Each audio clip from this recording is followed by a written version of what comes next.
सबसे पहले आप सभी का जितने भी लोग यहाँ पे लाइव आ चुके हैं, सभी का स्वागत है इन्वेस्ट आज फॉर कल के लेजेंड से लाइव बातचीत के शो में। आज हम मैम से काफी कुछ इंटरेस्टिंग सीखने वाले हैं।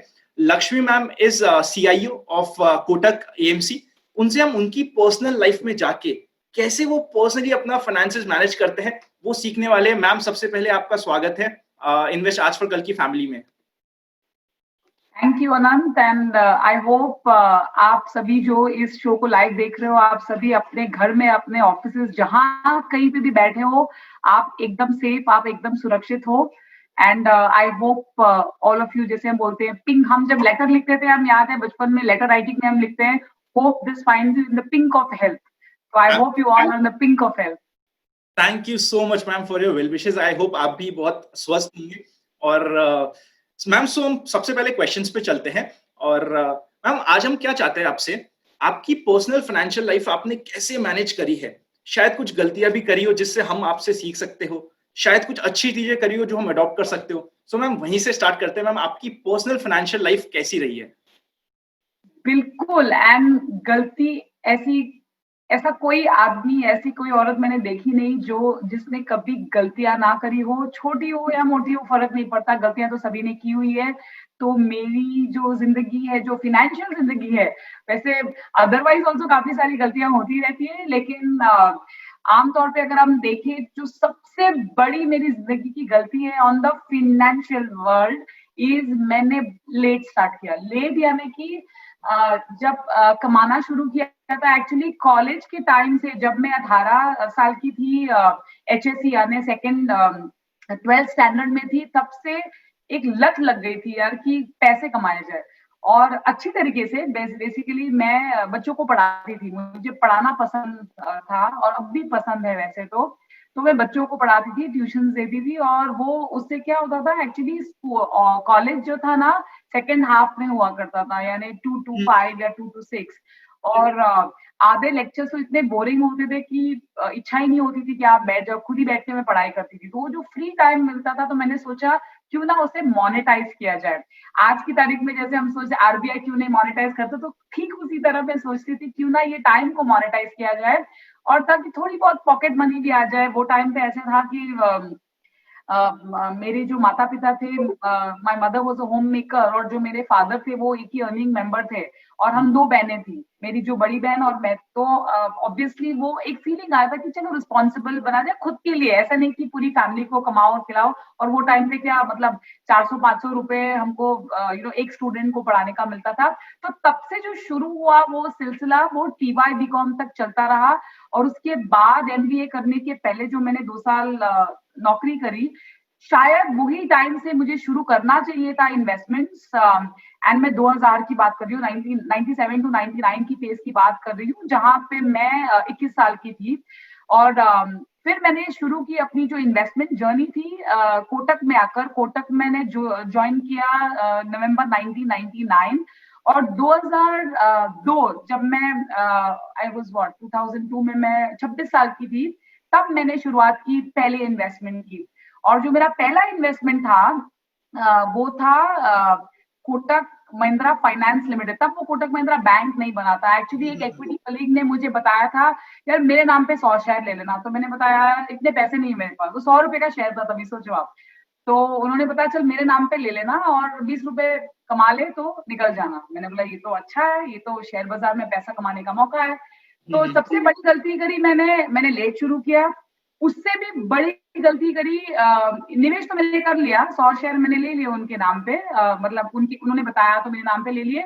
लेकिन ठीक 3 महीने बाद जब 20-25 रुपए बने, बड़ी खुश हो गई। मैंने बोला यार 100 शेयर लिए मैंने, 100 रुपए के दाम पे 125 रुपए, मैंने 25% रिटर्न मिल रहा है इतने शॉर्ट टर्म में, चलो निकाल दो। तो निकाल दिए।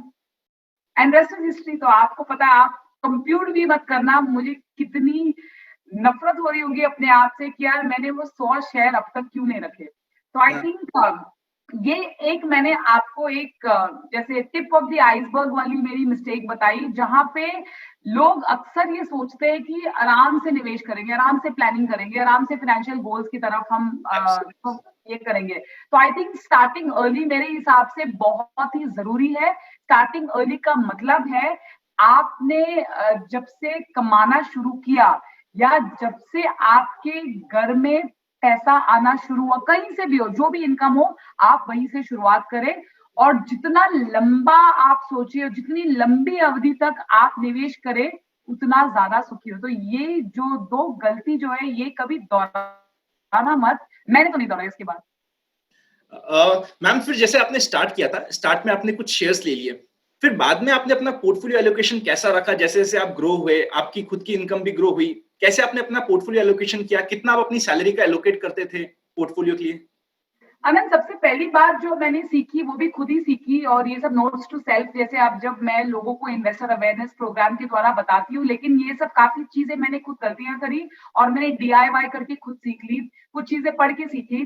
तो पहली चीज जो मैंने सीखी है, जो आमदनी होती है, जो आपका इनकम होता है, वहां से आप खर्चा हटा देते हो, जो बचता है उसे हम बचत बोलते हैं या सेविंग्स बोलते हैं। ये फॉर्मूला मन से निकालना पड़ेगा। क्यों निकालना पड़ेगा? क्योंकि आपकी जो आमदनी होती है, आमदनी से आप बचत को निकालिएगा, उसके बाद जो बचता है उसको आप खर्चिएगा। ये बहुत ही जरूरी है। ये जब तक आप गांठ नहीं बांध दोगे, तब तक आप बचत नहीं कर पाओगे। तो ये भी मैंने बड़ी मुश्किल से सीखा, क्योंकि तब क्या था, आप यंग हो, शादीशुदा नहीं हो, तो आपको बहुत सारे खर्चे करने, फ्लॉन्ट करना है, बॉयज को इम्प्रेस करना। अगर मैं लड़की हूँ तो मुझे बॉय को इम्प्रेस करना है, अगर आप लड़के तो आपको लड़कियों को इम्प्रेस करना रहता है, रोज डे, ये डे, फलाना ढिमना। तो फिजूल खर्चियां बहुत होती थी। और ये कॉलेज की बात हुई। और जब आपने प्रोफेशनल वर्ल्ड में कदम रखा, तो वहां पे आपको day picnic, night picnic, Valentine day, ये डे, वो डे, तो हर चीज में आपको खर्च करना मतलब स्वाभाविक है कि आप खर्चते हो पैसा। हर चीज जो नहीं होती है आपको चाहिए रहती है। और आज की तारीख के हम तो काफी सोबर थे। आज की तारीख के जो मिलेनियल्स है, वो कुछ और ज्यादा एम्बिशियस होते जा रहे हैं। तो आई थिंक ये फॉर्मूला अगर आप ट्वीक करोगे, मेरे हिसाब से उससे काफी फायदा होगा। और जो मेरा इन्वेस्टमेंट करने का तरीका है ना आनंद, मैं तो बड़ी बोरिंग इन्वेस्टर हूँ। Fill it, shut it and forget it. ये अगर हमने बाइक के एड में देखा है, मेरा इन्वेस्टमेंट का नजरिया भी ठीक उसी तरह है। जो मैंने जब मैं 26-30 साल की उम्र में मैंने जो SIP शुरू किए थे, अब मैं 43 ईयर्स की हो गई हूँ, आज भी वही इन्वेस्टमेंट मेरा चल रहा है, मैंने कुछ टच नहीं किया है। कोर्स करेक्शन ठीक है, यहाँ वहां अगर आपको लगे ठीक है ये फंड बहुत ही पिट गया है, यहाँ से इसको उभरना मुश्किल हो रहा है वगैरह, वो थोड़ी मोटी कोर्स करेक्शन आप करते रहते हो। लेकिन मेरा जो चर्न रेशियो है पर्सनल पोर्टफोलियो का, वो 0 के बराबर रहा, मतलब काफी इनसिग्निफिकेंट रहा है। जब तक नीड ना हो, मैंने उसको टच नहीं किया है। तो मैं लोगों को बोलती हूँ मैं बड़ी बोरिंग इन्वेस्टर हूँ, लेकिन बोरियत से ही पैसा बनता है, इतना मैंने सीखा है। आप कंटिन्यूअसली चर्न करते जाओगे। अंग्रेजी में एक कहावत है, a rolling stone gathers no moss. तो अगर आप हर एक चीज के पीछे घूमते रहते हो, चलो यहाँ पैसा निकाल, यहाँ से निकाल के वहां वहां, तो ऐसे रशियन धूले में घूमते रह जाओगे। तो ये मैंने कभी नहीं कहा। और मेरा जो पोर्टफोलियो है, वो काफी हद तक एक्विटीज में ओवरवेट रहा है। पर मैं काफी हद तक थाली जो है ना, थाली परोसी जाती है, उसमें रोटी भी होती है, सब्जी भी होती है, दही भी होती है, श्रीखंड भी होता है, सारी चीजें होती है, पापड़ भी होता है, मिर्ची भी होती है। तो ये थाली सिस्टम मैंने अपनाया है अपने निवेश के लिए। तो भाई मेरा पोर्टफोलियो ओवरवेट रहा है, यानी मैं 2 रोटी खा लेती हूँ, लेकिन 1 चम्मच भर राइस भी खा लेती हूँ। तो वो राइस जो है मेरा, वो है फिक्स इनकम। क्योंकि मेरा जो रिस्क एपेटाइट है, मुझे वो अलाउ करता है। तो अपने अपने रिस्क एपेटाइट के हिसाब से आपको प्लान करना रहेगा, जो आप बेहतर जानते हो। लेकिन मैंने जैसे अपना मार्ग अपनाया है, तो मैंने सोचा मैं आपके साथ ये शेयर कर लूं। मैम आपने एक चीज शेयर करी थी कि हमें पहले अपनी सेविंग का पार्ट डिसाइड करना होता है। वो पोर्शन कितना होना चाहिए, किस एज में, मतलब कितना परसेंटेज हम डिसाइड करें? वो अगेन कोई वन साइज फिट्स ऑल नहीं होता। आप हो सके तो 10 रुपए भी बचा सकते हो 100 रुपए में, अगर हो सके तो 30 रुपए भी बचा सकते हो। मैं तकरीबन 25 रुपए बचाने की कोशिश करती हूँ। क्योंकि क्या होता है, जैसे जैसे उम्र बढ़ती जाती है, नीड्स को जितना आप कम करो उतना बेहतर होगा। ऐसा नहीं कि आप चद्दर जितनी बड़ी होती जाए उतना पैर फैलाते जाओ। अभी बायोलॉजिकल ग्रोथ तो होता नहीं है आपका, पैर तो आपके 18 साल के बाद तो ग्रो होना बंद हो जाता है, लेकिन चद्दर तो ग्रो होता रहता है। और अगर आप पैर फैलाते जाओगे तो फिर उसका कोई एंड नहीं होगा। तो मेरे हिसाब से जैसे वर्ल्ड ओवर भी अगर आप देखो, तो कोई रूल ऑफ द थंब नहीं होता कि कितना बचत किया जाए। लेकिन लोअर एंड, जब आप स्टार्टिंग ईयर्स में हो, तो 10 रुपए तक बचा सकते हो, ऐसा कोई मुश्किल नहीं है। थोड़ा एफर्ट लेना पड़ता है। हल्का सा आपको पुश करना पड़ता है, लेकिन 100 में अगर आप 10 बचाओ इनिशियल ईयर्स में, ठीक है, और जैसे जैसे आमदनी बढ़ती जाती है आप उसको बढ़ा के 20-25 तक आ जाओ तो ठीक बात है, लेकिन ये कभी गलती मत करना कि यार मेरा तो कुछ बचता नहीं है, ऐसा कुछ बचता नहीं है, ऐसा हो ही नहीं सकता। इम्पॉसिबल इज नथिंग, ये बात मैंने सीखी है। कठिन है जरूर, मानती हूँ, आसान नहीं है, लेकिन आसान चीजें तो सभी करते हैं, कठिन चीज करने में जो मजा है उसमें नशा ही अलग है। एब्सोल्युटली राइट मैम, मतलब 10% से लेके 25% इज समथिंग जो आइडली होना चाहिए। मैम अब हमने ये डिसाइड कर लिया कि हमें 10% से 25%, स्टार्टिंग में मे बी 10% और फिर बढ़ते बढ़ते 25% तक ले गए। इसमें हमें इक्विटी कितना रखना चाहिए, डेट कितना रखना चाहिए, गोल्ड, क्योंकि गोल्ड अभी बहुत अच्छी रिटर्न दे रही है तो हम गोल्ड की तरफ भी अट्रैक्ट हो रहे हैं। सो ये एलोकेशन कैसे बिल्कुल डिसाइड किया जाए? बिल्कुल, तो इसमें भी काफ़ी सारे रूल्स होते हैं, सब अपना-अपना फंडा झाड़ते हैं। एक बहुत ही बढ़िया फंडा होता है, लोग बोलते हैं 100 ले लो नंबर, अभी किसी का फेवरेट नंबर होगा 100, 100 में से अपना एज जो है, अपना उम्र काट दो, जितना बचता है उतना इक्विटी में लगा दो। तो समझो कोई 30 साल का बंदा है या बंदी है, तो बोलते हैं 100 माइनस 30 तो ₹70 लगा दो। मुझे लगता है ये फंडा बड़ा गोल है। अब ये इसलिए गोल है, आप मुझे बताइए कोई 30 साल की उम्र का होगा या 25 साल की उम्र का होगा, उसने शादी करनी होगी, उसने घर खरीदना होगा, उसे हॉलिडे पे जाना होगा, ये सारे होते कैपिटल एक्सपेंडिचर, खर्चे वाली चीज होती है।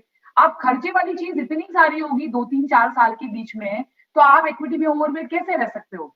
हालांकि आपकी रिस्क टेकिंग एबिलिटी ज्यादा है, मानती हूं मैं, लेकिन आपके जो खर्चे हैं वो भी स्वाभाविक नहीं होते, वो कुछ ज्यादा ही होते हैं, बिकॉज आपके जो कैपिटल एक्सपेंडिचर है आपके नीड से रिलेटेड है। तो मैं लोगों को कहती हूँ कि अगर समझो आज आप समझो 50 साल की उम्र के हो और अगले 10-15 साल तक आपको कोई ऐसी कोई कैपिटल एक्सपेंडिचर की जरूरत नहीं है, सब सेटल्ड है, आपने तो प्रीमेच्योर वॉलंटरी रिटायरमेंट भी ले लिया, तो आप इक्विटी में ओवरवेट रह सकते हो। यानी उसमें अगर आप 70-75% ऑफ द पोर्टफोलियो भी इक्विटी में लगा दो तो कोई दिक्कत नहीं है। अब मेरे फादर का एग्जाम्पल देती हूँ आपको, वो 82 साल की उम्र के है। अब उन्होंने उनके पोर्टफोलियो भी मैंने उनको इक्विटी 15% दिलाया हुआ है, 15 से 20% आज भी, क्योंकि उनको मंथली जो एक्सपेंडिचर जो है उनके पास एफडीज वगैरह पड़ी हुई है, फिक्स इनकम में उनका पैसा पड़ा हुआ है, तो अगर थोड़ा पैसा इक्विटी में कमाया जाए तो क्या गलती है। और मेरा तो अगर पोर्टफोलियो अगर आप एग्जांपल दोगे तो मेरा भी पोर्टफोलियो 75% इक्विटी में है, तो 100 माइनस एज वाला फंडा के हिसाब से तो मैं 75% तो हो नहीं सकती। तो इसलिए मैं 75% हूँ, क्योंकि जो मेरी जो नीड्स है, जो मैंने अपने लिए गोल्स बनाए हैं, वो गोल्स में अगले 5 साल तक जो मुझे पैसा चाहिए, जैसे बच्चों के एजुकेशन हो या जो भी हो, हायर एजुकेशन हो, उसके लिए मैंने जमा-जमा के रख दिया। हर एक जो खाँचे में, हर एक खाँचे में हर एक चीज़ को फिट करके रख दिया है। तो उसके हिसाब से जैसे मैंने आपको बताया, आप आइडेंटिफाई कीजिए आपके गोल्स क्या है। इमीडिएट गोल्स, अगले 2 साल में आपको मुझे लैंड खरीदना है, बहुत सारा पैसा है इंडियन बैंकिंग सिस्टम में, तो सब खेलो इंडिया खेलो बोल रहे हैं, तो हमको रियल एस्टेट खरीदना है। तो आप क्या करोगे? आपको लखनऊ में अगर ज़मीन खरीदनी है अगले 2 साल में, तो इक्विटी में ओवरवेट ना रहिएगा, बिकॉज़ हालाँकि 2 साल में आप कमा लोगे पैसा, लेकिन गारंटी किस बात की है? लाइफ की गारंटी नहीं है, तो हम तो मार्केट की बात कर रहे हैं। Absolutely right. तो आप गोल सर्टेन कीजिएगा और गोल के हिसाब से इक्विटी, फिक्स्ड इनकम, गोल्ड। अब 2 मिनट में गोल्ड पे बताती हूँ। अब देखिए, महिलाओं को गोल्ड में बहुत ही रुझान है, क्योंकि क्या आप उसको फ्लॉन्ट कर सकते हो। अब देखिए, मैं गोल्ड नहीं पहनती हूँ, मेरे नाम में लक्ष्मी है तो उसमें सोना शायद हो सकता है, बट कर्म से मैं कंप्लीटली नॉन गोल्ड हूँ, क्योंकि मुझे गोल्ड उतना ही रखना है। जैसे मेरे पास ईटीएफ है, गोल्ड ईटीएफ पड़े हुए हैं मेरे पास, लेकिन गोल्ड उतना ही खरीदिए जितना आपको अपने फाइनेंशियल पोर्टफोलियो को सपोर्ट करने की जरूरत हो। इसका ये मतलब है, अगर मैं आपको लाइफ इंश्योरेंस की भाषा में समझाऊं, तो गोल्ड आपके फाइनेंशियल पोर्टफोलियो का टर्म इंश्योरेंस है, जिसको हम रिस्क कवर बोलते हैं। लेकिन अगर आप समझो कि यार मुझे 50% हर साल रिटर्न चाहिए, तो वो तो गोल्ड में नहीं बनना, उसमें तो आपको सट्टा करके आपको बहुत ज्यादा जोखिम लेना है। जैसे दिल पिक्चर में डायलॉग है ना, पटी तो पटी वरना राखी रेडी, वो तो जीरो सम गेम होता है, अगर हुआ तो आप लखपति बन गए, नहीं तो आप कंगालपति बन जाओगे। तो गोल्ड को उतना ही रखिएगा। यहाँ पे भी वर्ल्ड ओवर बहुत सारे रिसर्च किए हुए हैं, ऐसी कोई फिक्स नंबर नहीं है जहां पे आप ₹100 के पोर्टफोलियो में गोल्ड रख सकते हो, पर आमतौर पे हम बोलते हैं कि 5 से 15% ऑफ पोर्टफोलियो अगर आप गोल्ड में रखोगे, तो वो जैसे हमने बोला लास्ट मैन स्टैंडिंग होता है। जब पूरी दुनिया में हाहाकार मच जाता है, तो जब लॉर्ड शिवा आ जाते हैं, जैसे सागर मंथन होता है, तो लॉर्ड शिवा आ जाते हैं विष पीने के लिए। तो अपने जो गोल्ड महाशय है वो अपने लॉर्ड शिवा है इस मार्केट के। तो पूरे वर्ल्ड में सब जो हाहाकार मच जाए तो गोल्ड आपके लिए सुलझा हुआ रहेगा, वो आपके पोर्टफोलियो को ज्यादा उलझने नहीं देगा। तो उस हेतु आप गोल्ड रखिएगा पोर्टफोलियो में। मैम मतलब यू मीन टू से कि हमें पिछले 1 साल के रिटर्न देख के गोल्ड के पीछे नहीं भागना चाहिए? बिल्कुल भी नहीं। अगर कोई कोई कर रहा है या कोई करने की सलाह दे रहा है तो जैसे गांधी जी के बंदर 3 जो होते हैं ना, वैसे मुंह बंद कर लीजिए, कान बंद कर लीजिए और देखिएगा, बिल्कुल भी नहीं। क्योंकि ये बहुत ही गलत तरीका है कोई भी एसेट क्लास, ना कि गोल्ड, मैं तो बोल रही हूँ फिक्स इनकम या इक्विटीज में भी ये जो रेयर व्यू ड्राइविंग करके जो हम बैकसीट ड्राइविंग करते हैं ना, बहुत ही खतरनाक चीज है। वो हमारे पोर्टफोलियो के लिए बिल्कुल बिल्कुल अच्छी बात नहीं, बहुत ही हानिकारक। Absolutely right ma'am. मैम फिर नेक्स्ट क्वेश्चन ये आता है, एक जस्ट अभी अभी दिमाग में आया एक क्वेश्चन। मैम आपने कहा है कि आप हमेशा इक्विटी में ओवरवेट रहे थे, चाहे 2008-9 का क्रैश हो या फिर अभी कोविड मार्च का सिचुएशन हो, फिर आपने अपना इमोशन कैसे मैनेज किया उस समय? बहुत मुश्किल होता है, मैं आपको बता रही हूँ, बहुत ही मुश्किल होता है। वो टेम्पटेशन जो होती है ना, ग्रीड और फियर वाला जो पेंडुलम हमेशा घूमता रहता है। मतलब जैसे बोलते हैं ना, लटकती तलवार होती है, वो डर, वो ऐसी लटकती तलवार है। वो कब भी आके वो कोरोना वायरस की तरह वार कर देती है और आपको पता भी नहीं है कि हमने कहाँ सोशल डिस्टेंसिंग में कमी कर दी। तो ऐसी वाली चीज होती है ये इमोशन। इससे जितना आप दूर भागोगे उतना सुखी रहोगे। अब मैंने अब जैसे हम आईआईटीज का अवेयरनेस, इन्वेस्टर अवेयरनेस प्रोग्राम जैसे हम करते हैं, वहां पे मैं क्रिकेट का उदाहरण लेती हूँ। सचिन तेंदुलकर जैसे हमारे लिए तो गॉड ऑफ क्रिकेट थे और है, रहेंगे। जैसे I look up to him. तो उन्होंने पूरे अपने करियर में 32,000 बॉल्स फेस किए, जो भी वंस टूस के जो बॉल फेसिंग की बारी है, पूरे करियर में तकरीबन 32,000 बॉल फेस किए। लेकिन वो जो बॉल को अटैक कर पाए, यानी जो रन ले पाए, वो सिर्फ 16,000 बॉल्स थे। यानी उनकी जो सक्सेस रेशियो है वो सिर्फ 50% है। 50% बॉल्स उन्होंने छोड़ दिए। अब मुझे बताइए, सचिन तेंदुलकर जो है गॉड ऑफ क्रिकेट, तो हम किस खेत की मूली है, आप मुझे बताइए ना। और वो 32,000 बॉल जब तक आप फेस नहीं करोगे, मतलब क्रीज पे पड़े रहना बहुत जरूरी है, डटे रहना जरूरी है। और जब हम निवेश करते हैं इन्वेस्टमेंट की भाषा में, तो हम इसको बोलते हैं time in the market. Timing करोगे तो बुरे फंसोगे। और मैं एक और चीज मैंने अपनी पर्सनल एग्जांपल से सीखी, शायद आपने भी ये महसूस किया होगा फॉर श्योर, या फिर ट्रैवल करते तो हम सभी है। कोविड के पहले की बात कर रही हूँ। सिक्योरिटी का क्यू देख लीजिए, जो स्क्रीनिंग होता है, यहाँ पे खड़े रहो तो ये क्यू छोटी लगती है, तो आप यहाँ से यहाँ चले जाओ, यहाँ से वहां चले जाओ। पता चला वो क्यू में आप फंस गए, बिकॉज 2-3 पायलट आ गए, 2-3 एयर होस्टेस आ गए, और पता चला जो आप पहली क्यू छोड़ के आए थे वो सबसे बढ़िया क्यू थी, और आप हाथ खुलते रह गए। कभी कभी फ्लाइट भी छूट सकती है, लेकिन मेरी फ्लाइट नहीं छूटी है। तो ये छोटी छोटी जो एग्जाम्पल्स है, इसके द्वारा हम जान लेंगे कि डटे रहना ये बहुत जरूरी है। कोविड आ जाए, बाढ़ आ जाए, कारगिल आ जाए, साइक्लोन आ जाए, कोई भी आ जाए, वर्ल्ड वॉर हो जाए, लेकिन वो 16,000 बॉल कब आपको 1, 2, 4, 6 मारने का मौका मिलेगा, आपको बिल्कुल भी अंदाजा नहीं होगा। तो इसीलिए जैसे मैं बोलती हूँ, अपने होराइजन से डटे रहिएगा। ये बहुत बहुत, मैं बोलती हूँ, अगर 2009 में अगर मैंने ये ग्रीड और फियर के पेंडुलम में पैसे निकाल दिए होते, तो वो जो एक्सपोनेंशियल रिटर्न बना था अगले 2 साल में, वो कभी नहीं कमा पाती थी। तो वेल्थ क्रिएशन जो होता है, ये जो सफर हम तय करते हैं मारुति से लेके मर्सिडीज तक, मर्सिडीज चलानी है अभी तो आई नो दर्शकों में तो सब मर्सिडीज ही चला रहे होंगे, बट मैं एग्जाम्पल के तौर पे आपको बता रही हूँ। मारुति के स्पेयर पार्ट्स बदलने हो तो ये ऊपर नीचे करते रहोगे तो कोई दिक्कत नहीं है, लेकिन यहाँ से ऊपर उधर से बेंटली लैम्बोर्गिनी करनी हो तो अपने को क्रीज पे डटे रहना बहुत ही जरूरी है। एब्सोल्युटली राइट मैम, आपके इतने बेहतरीन example, I am very sure सबको सुन के बड़ा मजा आ रहा होगा। मैम इस कंप्लीट पोर्टफोलियो की जर्नी में, पोर्टफोलियो की लाइफ में डेट का क्या रोल होता है और क्या डेट इंपॉर्टेंट है भी या नहीं? नींबू पानी पीते हैं आप? मैम बिल्कुल पीते, फेवरेट है। फेवरेट है। सर्दियों में तो हल्के मतलब रूम टेम्परेचर पानी में पियोगे, गर्मी में ठंडे पानी में पियोगे। और ऑल वेदर ड्रिंक है ये नींबू पानी, जिसको पीना हो। कोई नमक लगा के पीता है, कोई चीनी लगा के पीता है, तो फ्रेश लाइम सोडे के साथ भी पिया जाता है। रेड बुल क्या आप रोज पी सकते हो? नहीं पी शायद, सकते। शायद नहीं, मैं तो नहीं पीती हूँ। तो रेड बुल जो होता है वो एनर्जी बूस्टर होता है, वो कैफीन होता है।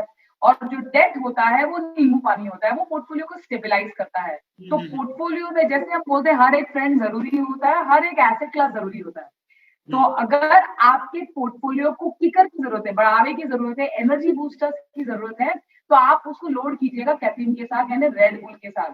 लेकिन नींबू पानी, बेचारे नींबू पानी को बिल्कुल मत भूलिएगा, क्योंकि जब आप एकदम रिफ्रेशिंग महसूस करना चाहोगे तो वो आपका जो बेस्ट फ्रेंड नींबू पानी ही दिला पाएगा। तो डेट का आपके पोर्टफोलियो में होना उतना ही जरूरी है जितना ऑक्सीमीटर आजकल जरूरी हो गया है चेक करने के लिए कि आपकी जो ऑक्सीजन लेवल्स बराबर है कि नहीं। तो दोनों को एग्जिस्ट करना चाहिए। मात्रा वेरी हो सकती है, आप जैसे मैंने आपको बताया पिछले एग्जाम्पल में कि कैसे आप डिटरमाइन करोगे कि कितना नींबू पानी रखो, कितना रेड बुल रखो, लेकिन दोनों का को एग्जिस्ट करना बहुत जरूरी है। मैम आप ही की जैसे हम लोग डेट की इंपॉर्टेंस समझ रहे हैं, बात कर रहे हैं, क्वेश्चन आया है। क्वेश्चन ये आया कि मैम आप तो डेट में रखने के लिए बोल रहे हैं, रिसेंटली अभी फ्रैंकलिन का केस हो गया जिसकी वजह से हम डरे हुए हैं, तो अब हम क्या करें? आप क्रेडिट मार्केट की बात कर रहे हो? बिल्कुल मैम, क्रेडिट मार्केट की। देखिए, जब ये हादसा हुआ था अप्रैल के महीने में, तब अभी आजकल में तब अप्रैल और एंड 30 कॉल्स दिन के होते थे, तब मैंने सभी एडवाइजर्स को, सभी निवेशकों को सिर्फ एक ही सलाह दी, चवन्नी में मत निकालना, कोई भी फंड हाउस से चवन्नी मत उतारना, क्योंकि ये जो है एकदम डर का माहौल, जो दहशत का माहौल फैल गया है, और इसको बोलते हैं हम passing the parcel. Passing the parcel में क्या होता है, अगला वाला लेके वो, बचपन में हमने ये गेम खेला हुआ है, बर्थडे पार्टीज में हम जाते हैं तो पार्सल लेते हैं, पकड़ते भी नहीं है, सीधे उछाल देते हैं। तो ये न्यूज का फ्लो ऐसे हो रहा था, हमने आधा न्यूज पकड़ा, न्यूज को असिमुलेट नहीं किया और हमने पिक दिया। तो ये पासिंग द पार्सल गेम में जिसके पास पार्सल पड़ा रहा वो बेचारा आउट हो गया।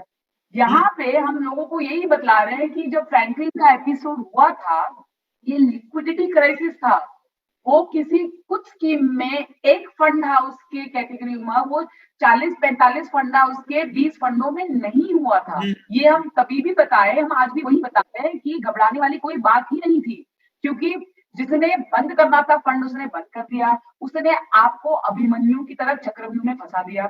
लेकिन बाकी सारे को आप अभिमन्यु क्यों, आप सेल्फ प्रोक्लेम्ड अभिमन्यु क्यों बनवा रहे हो अपने आप को? कोई म्यूचुअल फंड ने आपको वो सलाह नहीं दी।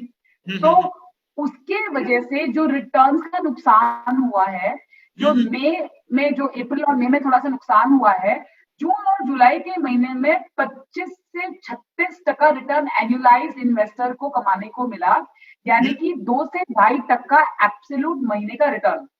अब ये बात की कोई गारंटी नहीं थी, पर एक कॉमन सेंस था कि अगर इन्वेस्टर घबरा के निकल रहा है तो म्यूचुअल फंड मैनेजर करे तो क्या करे, उसे तो एसेट बेच के पैसे तो चुकते करने पड़ेंगे, नहीं तो वैसे भी म्यूचुअल फंड वाले सारे बदनाम है। लोग बोलते थे अरे कोटक म्यूचुअल पैसा नहीं देगा, अभी इनको तो अपना पैसे बचाना है। तो हमने एक इन्वेस्टर को, हमने सबको समझाया कि बस आप निकालो मत। अब हाइंडसाइट में हम आपको बताएंगे।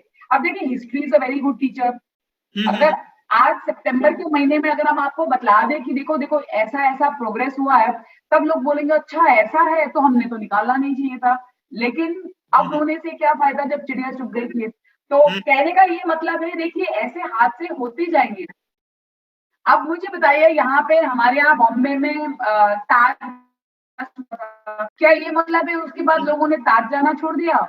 रॉकिंग वहां पे तो लोग बढ़िया अभी खाना अभी भी मंगाते हैं, अभी लॉकडाउन के चक्कर में भी लोग खाना मंगाते हैं। अभी 3 साल बीत गया उस बात को, लेकिन मैं तब की भी बात कर रही हूँ, लोगों ने ताज जाना छोड़ नहीं दिया।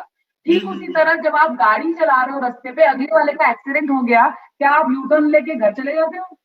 तो अगर हम अपने रोजमर्रा की जिंदगी में ये सब नहीं करते तो हम अपने पर्सनल पोर्टफोलियो को लेकर इतना उत्तेजित क्यों होते हैं, ये बात मेरी कभी नहीं समझ में आई है। लेकिन मैं कहती रहूंगी, जैसे हम बोलते हैं लोहे को मारो जब गर्म हो। मेरा फंडा बड़ा अलग है, मैं तो लोहे को मारती रहती हूँ, चाहे वो ठंडा हो गर्म हो, जब उसको शीट बनना है वो शीट बन के रहेगा। और ये जो करना है, जैसे मैं अपने ट्विटर के माध्यम से, लिंक्डइन के माध्यम से, फेसबुक, यही जो सारी सोशल मीडिया के माध्यम है, या फिर आपके साथ जैसे हम अभी बात कर रहे हैं, और लोग सुन भी रहे हैं। हम ऐसे माध्यम से लोगों को बतलाना चाहते हैं कि देखिए, हर एक एसेट क्लास का एक साइकिल होता है, एक फेज होता है, लेकिन आपका अगर कन्विक्शन अटूट है, अगर आपको आपके सारथी यानी आपके एडवाइजर पे भरोसा है, तो आप कुछ ना कीजिएगा। आप एकदम, ये बहुत ज़रूरी है। जितनी जल्दी लोग गाँठ बाँध लेंगे, उतना जल्दी लोग सुखी रहेंगे, नहीं तो संन्यास लेने का वक़्त आ जाएगा। Absolutely right ma'am. मैम तो फिर ये कंप्लीट जर्नी में जब हम डेट यूज कर रहे हैं, क्या चीजें हमें ध्यान रखनी चाहिए कभी भी डेट फंड में इन्वेस्ट करने से पहले, या कितने डाइवर्सिफिकेशन करना जरूरी है? क्या डेट फंड में भी डाइवर्सिफिकेशन करना जरूरी है? बहुत ज़रूरी है। आप सारी जैसे मैंने आपको बताया, आप you can not put all your eggs in one basket, क्योंकि सारे वो एक बास्केट टूट गया, अगर आपके बटर फिंगर्स हो, आपके वो बास्केट ही छूट गया, तो ऑमलेट बनाना दूर, आपको फ्लोर घिसना पड़ना ज़रूरी हो जाएगा। तो आई थिंक डाइवर्सिफिकेशन बहुत ही ज़रूरी है। और यहाँ पे मैं बतलाना चाहूँगी कि जो आपके एडवाइज़र्स हैं, आपके जो सारथी है, जैसे गाइड करते हैं, कोई भी ऐसा एडवाइज़र नहीं है जो आज तक मैंने देखा कोई 1 या 2 ही फंड बेचता है। वो डाइवर्सिफिकेशन के नाम पे कम से कम 3-4 फंड तो रिकमेंड करता ही है, और अपना होमवर्क करने के बाद, होमवर्क माने ड्यू डिलिजेंस, जब तक वो ड्यू डिलिजेंस नहीं करता, वो सजेस्ट नहीं करता।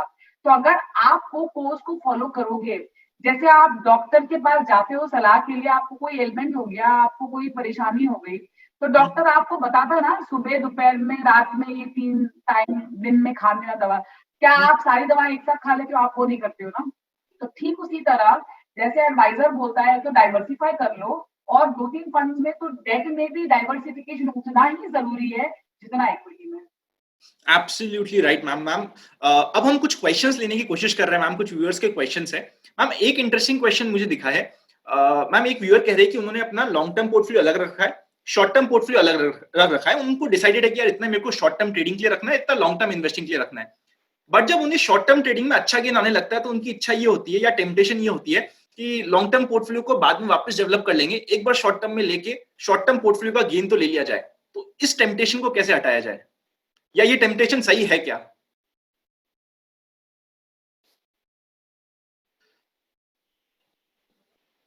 देखिए, पहली बात तो, अगर आप देखिए, मैं ट्रेडिंग के खिलाफ नहीं हूँ, ऐसा नहीं है कि मुझे नहीं समझ आता या मुझे नहीं जचता तो किसी और को नहीं जचता। एक बात सिर्फ आप ध्यान रखिएगा, जिसने भी ट्रेडिंग करना है, strict stop loss and take profit रखिएगा। वो बहुत ज़रूरी है। इस टेम्पटेशन को देखिए, जब सीता मैया ने लक्ष्मण रेखा पार करी थी, तब रामायण रची थी, तो उन्होंने डिसिप्लिन तोड़ा, और जब डिसिप्लिन तोड़ा और उनको वो टेम्पटेशन आ गया, उनको वो बाहर जो खड़े थे उनसे वो थोड़े रेस्टलेस हो गए, और जब उन्होंने लक्ष्मण रेखा पार करी, तब रामायण रची। ठीक उसी तरह यहाँ पे अगर आपने ट्रेड करना है, तो एक तो आप अंडरस्टैंडिंग, पूरी नॉलेज, टेक्निकल नॉलेज हो या फंडामेंटल नॉलेज हो के साथ कीजिएगा।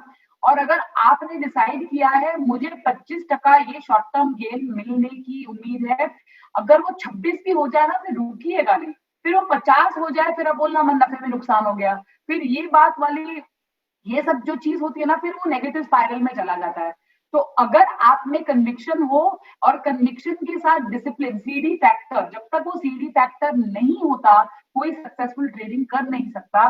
बाकी सबके लिए, जैसे हम फिर हम देवदास बन जाते हैं, फिर हम बोलते हैं स्टॉक मार्केट लुटेरा है, ये है, वो है, बहुत सारे एडजेक्टिव्स स्टॉक मार्केट के नाम पे दर्शाए जाते हैं, फिर लोग खुद ही देवदास बन जाते हैं। बोला कि पारो नहीं मिली मुझे, तो मेरा ये फंडा है, पारो सबको मिल सकती है। पॉइंट इज कि आपको डिसिप्लिन रखना बहुत जरूरी है। Absolutely right ma'am. मैम एक नेक्स्ट क्वेश्चन ये है, ma'am equity SIP plus lump sum हमें क्या प्रेफर करना चाहिए, और क्या जब मार्केट ऊपर हो जाए तो हमें एसआईपी भी बंद कर देनी चाहिए फॉर द टाइम बिंग, या उसे कंटिन्यू रखना चाहिए? कुछ भी हो जाए, एसआईपी बिल्कुल नहीं बंद कर देनी चाहिए। पिछले 3 साल का रिटर्न अगर आपको लग रहा है डिप्रेस्ड है, फिर भी आपको एसआईपी बंद नहीं करनी चाहिए, क्योंकि ये आपका कन्विक्शन है। आपके बच्चों का एग्जाम्पल देती हूँ, या फिर जिन्होंने बच्चों को ऑब्जर्व किया उनका एग्जाम्पल देती हूँ। कोई गणित में 10 on 10 लेके आता है, अगले कंसिस्टेंटली 3 महीने तक उसके जो परीक्षाएं होती है उसमें 3 on 10, 4 on 10 लाता है, तो क्या आप उसको राइट ऑफ करके बोल देते हो ये इसका तो कोई दिमाग ही नहीं है? सरकमस्टेंसेस है जिसकी वजह से उसकी ऐसी हालत हुई है, तो उसे टाइम देना बहुत जरूरी है।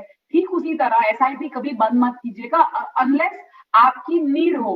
मतलब आपने प्लान किया था, अभी चलो ये आपका 10वां साल है, 2021 में आपका 10वां साल हो रहा है, और आपने प्लान किया था कि ये टाइम में हमने निकालना है। सिर्फ अगर वो ऐसी कोई गरज हो तो निकालिएगा। दूसरी चीज ये बात है कि ये हमेशा डिस्कशन होता है कि लमसम करे कि एसआईपी करे। मेरा ये आंसर है कि अगर आपने डाइवर्सिफाइड पोर्टफोलियो में लगाना है और आपको कोई ऐसी जल्दबाजी नहीं है कि सारा जो किटी एक साथ लगाना है, तो आप एसआईपी के माध्यम से निवेश कर सकते हो। मेरा जो है पूरा पैसा जो शेयर बाजार में लगा हुआ है आज की तारीख में, सिर्फ कोटक बैंक मुझे जो शेयर है वो दहेज में मिलता है, मैं खरीदती नहीं हूँ। वो ईसॉप, दहेज मानी ईसॉप। तो और मेरी शादी भी जैसे कोटक से हुई है, तो मुझे दहेज में मिलता रहता है। वो एकमात्र शेयर है मेरे पोर्टफोलियो में, बाकी सारा जो है ना केवल एसआईपी के माध्यम में है। तो कभी खुशी कभी गम वो होते रहते हैं, मतलब मूवी भी बनी है तो हम तो स्टॉक मार्केट से रिलेट कर ही सकते हैं। हाँ, लेकिन अगर आपने बैलेंस एडवांटेज जैसी कैटेगरी में अगर रुचि है, तो आप उसमें बेझिझक होकर जब भी चाहे लमसम पैसा लगा सकते हो, क्योंकि ये जो कैटेगरी है ये डायनामिकली एलोकेट करती है पैसा। तो वहां पे अगर आप टाइमिंग ना करें तो एकदम ठीक है। और दूसरी चीज, जिसके पास लमसम हो और उसने एसआईपी नहीं करनी है, तो उसके लिए भी एक बहुत ही बढ़िया उपाय है, वो एसटीपी यानी सिस्टमैटिक ट्रांसफर प्लान कर सकता है। यानी वो 100 रुपए लगा के 100/12, 100/24 या 100/6, जैसे आपको इच्छा हो, आप उसको उन किस्तों में बांट के आप उसको कर सकते हो। तो ये बहुत सारे ऑप्शंस है, लेकिन एसआईपी बंद करने की ताकि कभी मत करना। लोग बोलते हैं यार अब हम रोकेंगे, अब रुकाने के बाद 3 महीने बाद लगाएंगे, फिर वापस वो मेरी क्यू वाली, मेरी वो सिक्योरिटी वाली लाइन याद रखना हमेशा, अगली बार जब आप एसआईपी रोकने की सोचो तो वो लाइन वाली बात हो जाती है, फिर वो रेडी हो जाता है, फिर आप वंडर करोगे यार अब हम रुक जाते हैं, फिर आप रुकते रुकते रुकते फिर तो दाढ़ी रुक जाती है, फिर तो पता नहीं यार आगे क्या होता है। मैम ये सिक्योरिटी लाइन तो मेरे को भी हमेशा याद रहने वाली है। मैम नेक्स्ट क्वेश्चन ये आ रहा है, डेट फंड में जब हम इन्वेस्ट कर रहे हैं, क्या हमें अपनी स्टार्टिंग ऑफ द करियर से डेट फंड स्टार्ट करना है, या जब मेरी एज 35 हो जाए, 40 हो जाए, या फिर जब 60 हो जाए तब डेट यूज करना है, या डेट यूज ही कब करना चाहिए? डेट हमेशा यूज करना चाहिए पोर्टफोलियो में। जैसे मैंने आपको बताया, जो हम पैसा जो जेब खर्ची के लिए रखते हैं, जो चिल्लर पैसा रखते हैं, वो भी जैसे लिक्विड कैटेगरी हुआ, अल्ट्रा शॉर्ट टर्म जो कि जो बहुत छोटी कैटेगरीज होते हैं, शॉर्ट टर्म की कैटेगरी डेट फंड्स में, वो आप अपना सकते हो। तो इसका और एज का कोई लेना देना नहीं है। इनफैक्ट मेरा ये मानना है कि जैसे मैंने आपको पहले उदाहरण में बताया, अगर आप वो एज ब्रैकेट में हो जहां पे आपको लग रहा है कि चलो ठीक है, एक नया एंटरप्राइज शुरू करना है जिसके लिए थोड़ी एक्सपेंडिचर ज्यादा होगी, जिसके लिए आपने सेव करना है, तो वो जो सारा पैसा है वो भी डेट में जा सकता है। तो इसका जो मिक्स है, जैसे मैंने आपको बताया, कोई टेक्स्ट बुक वाली रूल नहीं होती है, पर आपको अगर खुद से असर्टन करने में तकलीफ हो रही हो, तो मेरी गुजारिश है, आप डेफिनेटली एक सलाहकार यानी जो एडवाइजर है या आपके प्लानर है, उनके साथ बैठिए कीजिएगा। बिकॉज DIY यानी डू इट योरसेल्फ वो फर्नीचर में होता है, फाइनेंस में हरदम जरूरी नहीं है कि इसको टिक रेट या सक्सेस रेट फुल मार्क्स मिल जाए। अब हम टुवर्ड्स द एंड और कुछ फाइनल इंपॉर्टेंट क्वेश्चंस लेने की कोशिश कर रहे हैं। एक कंफ्यूजन जो सबके बीच में दिमाग में आज के दिन में वेरी श्योर होगा, सेबी का कुछ मल्टी कैप के रिलेटेड सर्कुलर आया है जिसकी वजह से कंफ्यूजन हो रहा है। तो क्या अब हमें मल्टी कैप फंड्स को हटा ही देना चाहिए अपने पोर्टफोलियो से, या क्या करना चाहिए? बिल्कुल भी नहीं, बिल्कुल भी नहीं हटाना चाहिए। अब किस हेतु आप हटाओगे मेरे को बताइए। अब सर्कुलर निकला है, ठीक बात है। ऐसा नहीं है कि सारे जो 15 से 20 मल्टी कैप फंड है, सारे जो सोमवार की सुबह 9 बजे से सौदा लगाना शुरू कर देंगे स्मॉल कैप मिड कैप, ऐसा तो नहीं होने वाला हम्म, है। एक तो उसकी वैल्यू हम रखेंगे, फंडामेंटल्स देखेंगे,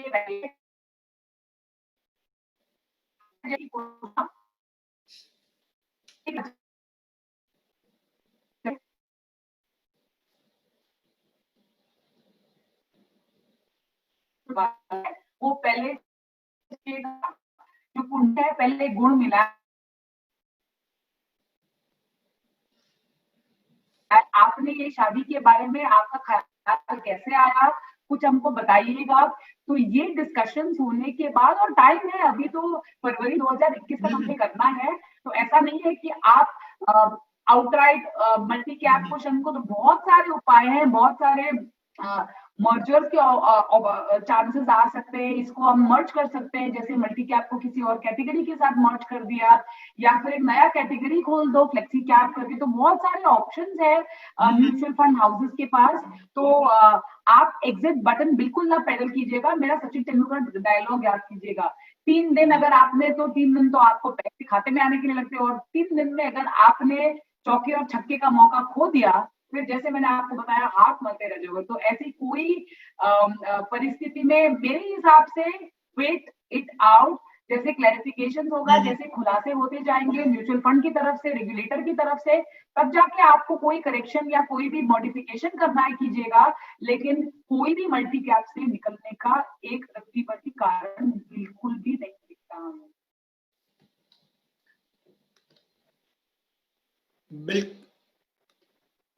एब्सोल्युटली राइट मैम, बिल्कुल आप आई थिंक आपने बहुत ही डिटेल में ये पॉइंट कवर किया है। मैम नेक्स्ट चीज हम आपसे एक फाइनल आपसे कुछ ब्लेसिंग्स या पॉइंटर्स लेना चाहेंगे जो आप सभी के साथ शेयर करना चाहते हो। हमारी इन्वेस्ट आज पर कल की यूट्यूब पे भी फैमिली है, अराउंड 2 लाख की फैमिली हमारी यूट्यूब पे है। हमारी इन्वेस्टर फैमिली को तो आप जानते ही है। सभी के लिए आपकी फाइनल ब्लेसिंग्स, कुछ फाइनल पॉइंटर्स, कुछ फाइनल गुरु मंत्र जो आप देना चाहेंगे कि यार बाकी कुछ मानो ना मानो ये तो मान ही लेना, कुछ फाइनल पॉइंटर्स जो आप अपनी तरफ से शेयर करना चाहेंगे।